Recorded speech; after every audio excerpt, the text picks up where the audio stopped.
یزید حج بیت اللہ کے بعد مدینہ المنورہ آیا اور شراب کی ایک مجلس بپا کی۔ حضرت امام حسین رضی اللہ تعالی عنہ جب وہاں پہنچے تو شراب کی پھیلی ہوئی بدبو کو محسوس کرتے ہوئے فرمایا، یہ بو کیسی ہے؟ تو نشے میں دھت یزید بولا، یہ شام میں بنتی ہے، اور ایک جام منگوایا اور اس کو پیتے ہوئے دوسرا جام حضرت امام حسین رضی اللہ تعالی عنہ کی طرف بڑھاتے ہوئے کہا، ابا عبداللہ لیجئے۔ تو حضرت امام حسین رضی اللہ تعالی عنہ نے فرمایا، میں اس کی طرف دیکھتا بھی نہیں ہوں، اور پھر وہ عشقی اشعار پڑھنے لگا۔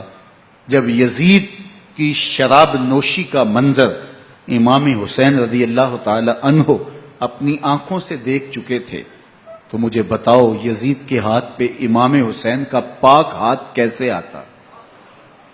حضرت امام حسین رضی اللہ تعالی عنہ جس ماحول میں پلے تھے، جس ماحول میں پرورش پائی تھی، جس ماحول میں رہے تھے، وہ پاکیزہ اور تقدس مآب ماحول تھا۔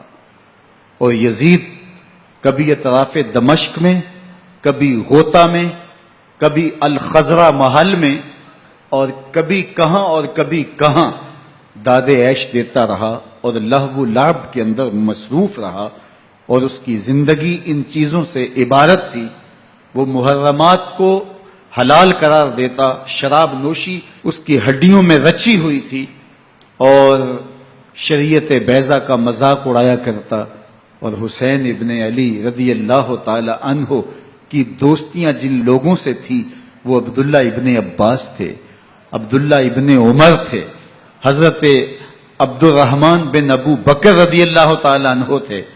یزید تو جوا کھیلتا رہا، یزید تو قمار بازی کرتا رہا، یزید تو شراب نوشی کرتا رہا، اور حسین ابن علی مسجد نبوی کے منبر میں حضور کے پہلوؤں میں بیٹھتے رہے۔ اللہ اکبر! حسین کے لیے پیغمبر کے سجدوں کو طول دیا جا رہا ہے۔ حضرت سیدہ فاطمہ الزہرا رضی اللہ تعالی عنہا کے گھر کے قریب سے گزرے تو حضرت امام حسین کے رونے کی آواز آ رہی تھی، تو آقا کریم علیہ السلام نے فرمایا کہ فاطمہ حسین کو چپ کرواؤ، الا تعلمی ان بقاءہ یوزینی، تو جانتی نہیں حسین کا رونا مجھے دکھ دیتا ہے۔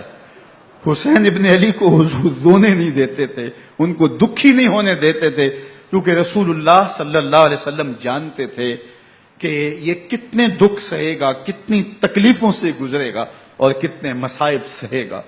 زمانے نے وہ گھڑیاں بھی دیکھی کہ حضرت حذیفہ بن یمان رضی اللہ تعالی عنہ فرماتے ہیں کہ میں حضور کی خدمت میں نماز مغرب کی ادائیگی کے لیے حاضر ہوا، اور میں نے یہ اجازت خاص طور پہ اپنی ماں سے اس شرط پہ لی تھی کہ امی آپ مجھے اجازت دیں، میں حضور کی خدمت میں حاضر ہوتا ہوں، مغرب کی نماز بھی ادا کروں گا، اور پھر حضور سے عرض کروں گا حضور میرے لیے اور میری ماں کے لیے بخشش کی دعا کر دیجئے۔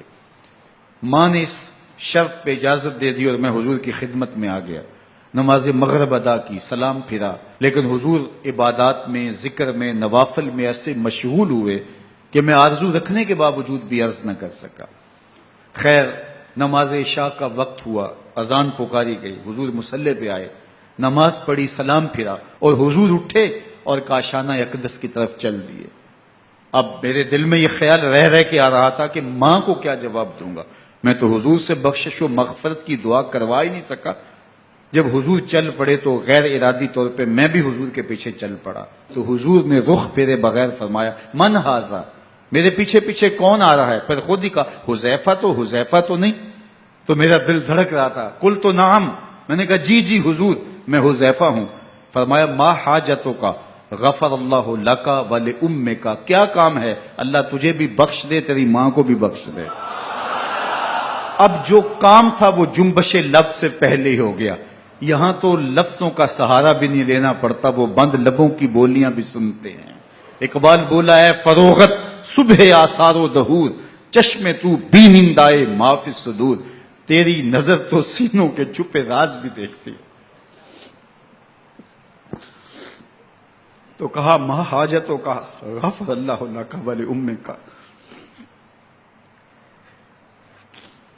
اللہ تجھے بخش دے، تیری ماں کی بھی مغفرت کر دے، کیا کام ہے؟ اب جو کام تھا وہ تو ہو گیا۔ تو میرے حضور نے ارشاد فرمایا، حذیفہ سنو، ابھی ابھی ایک فرشتہ آیا ہے جو اس سے قبل دھرتی پر پہلے کبھی نہیں آیا، آج پہلی مرتبہ اللہ سے اجازت لے کے 2 کام کرنے آیا ہے۔ ایک تو مجھے سلام کرنے آیا ہے، اور دوسرا خوشخبری دینے آیا ہے کہ آپ کی بیٹی فاطمہ جنتی عورتوں کی سردار ہے، اور حسن اور حسین جنتی جوانوں کے سردار۔